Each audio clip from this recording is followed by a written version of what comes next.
Los motores de corriente continua se pueden encontrar en muchos electrodomésticos portátiles, automóviles y equipamiento industrial. En este video explicaremos el funcionamiento y la construcción de los motores de corriente continua comerciales. Comencemos primero con el motor de corriente continua más simple posible. Se ve como esto. El estator provee un campo magnético constante y la armadura o rotor, que es la parte rotante, es una simple bobina. La armadura se conecta a una fuente de corriente continua a través de los anillos conmutadores o delgas.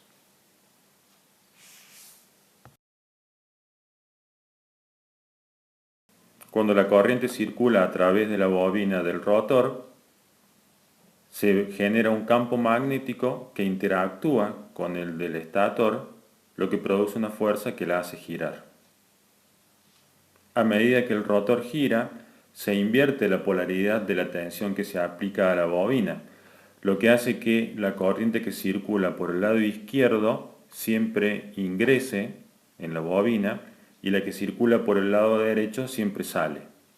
Esto asegura que la fuerza de torque que se ejerce sobre la bobina tenga siempre la misma dirección y la mantiene girando siempre en el mismo sentido. Pero si observamos detenidamente cómo es el torque sobre la bobina, veremos que cuando se pone perpendicular el torque se aproxima a cero. El resultado de esto es un movimiento irregular del rotor.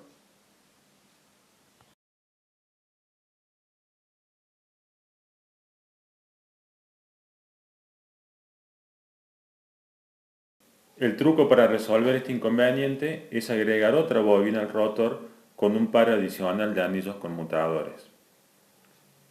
Con esta disposición, cuando la primera bobina está en la posición vertical, la segunda queda conectada a la fuente, con lo que la fuerza de torque está siempre presente.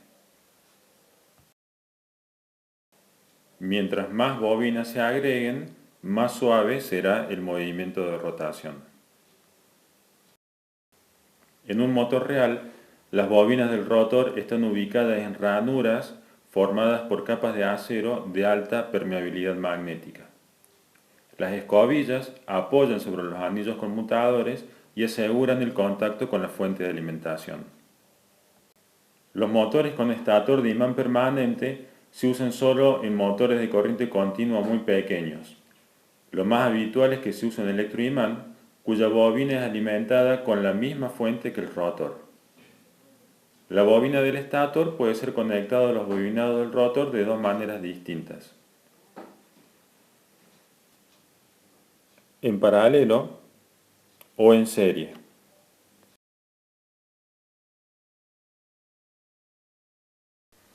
Motor en paralelo o derivación y motor en serie.